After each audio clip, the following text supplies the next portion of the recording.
মহাবিশ্বের জগৎ খানি কোন ইঞ্জিনিয়ার প্ল্যানিং করে বানাই আছেন।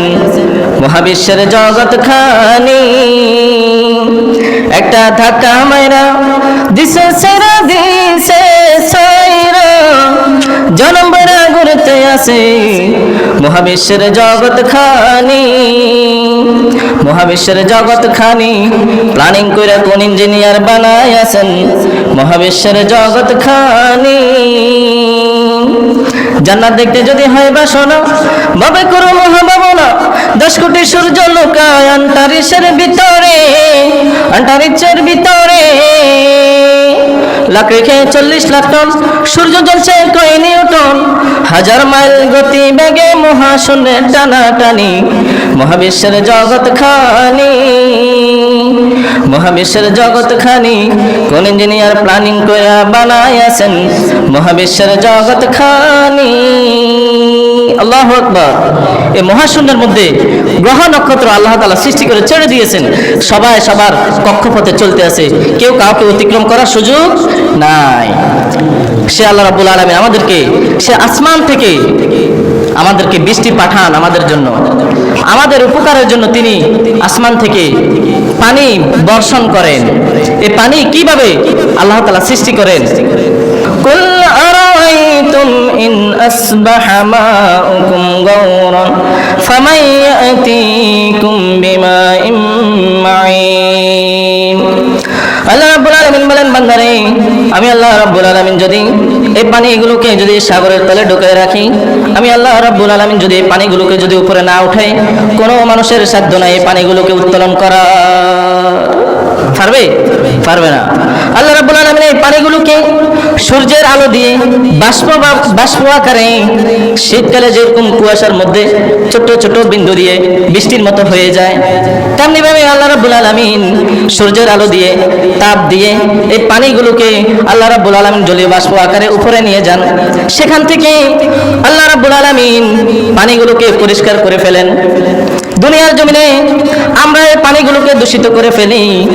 এই পানিগুলোকে আমরা ময়লা আবর্জনা প্রস্রাব পায়খানা করে পানিগুলোকে দূষিত করে ফেলি। আল্লাহ রাব্বুল আলামিন এই পানিগুলোকে উপরে চাকনি দিয়ে পরিষ্কার করে দেন। সুবহানাল্লাহ। এই পানিগুলোকে আল্লাহ রাব্বুল আলামিন পরিষ্কার করে মেঘ আকারে তৈরি করেন। সেখান থেকে বাতাসে মেঘগুলোকে একত্রিত করে ফেলে। যখন মেঘগুলো একত্রিত হয়ে ভারী হয়ে যায়, তখন সেখান থেকে আল্লাহ রাব্বুল আলামিন আমাদের জন্য বৃষ্টি পাঠান। সুবহানাল্লাহ। আল্লাহ রাব্বুল আলামিন বলেন, ومن آياته أرسل الرياح فتثير سحابا। আমি আল্লাহ রাব্বুল আলামিন বাতাসকে অর্ডার করি, বাতাসে ওই মেঘগুলোকে তুমি সঞ্চালিত করে দাও, সবগুলোকে একত্রিত করে দাও। সেখান থেকে আল্লাহ রাব্বুল আলামিন পানি বর্ষণ করে। আল্লাহ রাব্বুল আলামিন বলেন, বান্দারে আমি আল্লাহ রাব্বুল আলামিন এই পানিকে সৃষ্টি করে তোমাদেরকে পাঠাইয়া এমনি এমনি বসে থাকি নাই। এই পানিগুলো যখন জমিনে পড়ে, আল্লাহ রাব্বুল আলামিন এই জমিনটাকে সতেজ করে দেন। পানি ছাড়া কোনো উদ্ভিদ হবে? পানি ছাড়া জমিনটা পেটে সচির হয়ে যায়। যখন পানি পড়ে জমিনটা তরুতাজা হয়ে যায়, আর সেখান থেকে তোমরা উদ্ভিদে বীজ বপন করো, আর সেখান থেকে আমি আল্লাহ রাব্বুল আলামিন তোমাদেরকে ফসল দান করি। সুবহানাল্লাহ। আল্লাহ রাব্বুল আলামিন বলেন, আফরাআইতুম মা তাহরুসুন। বান্দারে তোমরা যে জমিনের মধ্যে বীজ বপন করো, সেই বীজটাকে উত্তোলন করে তোমরা কি জানো? আল্লাহ রাব্বুল আলামিন বলেন, সেই বীজটাকে আমি আল্লাহ রাব্বুল আলামিন উত্তোলন করি। আমি যদি চাইতাম ওই বীজটাকে ছিঁড়া করে ফেলতাম, ভিতরে কিছুই রাখতাম না, ধানের সাথে যেভাবে ছিঁড়া দেখেন, আমি আল্লাহ রাব্বুল আলামিন চাইলে সবগুলো ধানকে আমি আল্লাহ রাব্বুল আলামিন ছিঁড়া করে ফেলতাম। সেই বীজ থেকে আমি আল্লাহ রাব্বুল আলামিন তোমাদের জন্য ফসল উৎপাদন করে থাকি। আল্লাহ রাব্বুল আলামিন বলেন, আফরাআইতুমুল মা আল্লাযী তাশরাবুন। তোমরা যে পানি খাও, তোমরা যে পানি খাও, ওই পানি তোমাদের জন্য কে নাজিল করে? আল্লাহ রাব্বুল আলামিন বলেন, আনজালতুমুহু মিনাল মুজনি আম নাহনুল মুনজিলুন।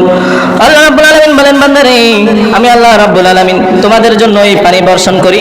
আমি আল্লাহ যদি চাইতাম ওই পানিকে লবণাক্ত পানি করে দিতে পারতাম, তোমরা ওই পানি পান করতে পারতে না। পারতাম? আল্লাহ তাআলা চাইলে ওই পানিকে লবণাক্ত করে দিতে পারতেন।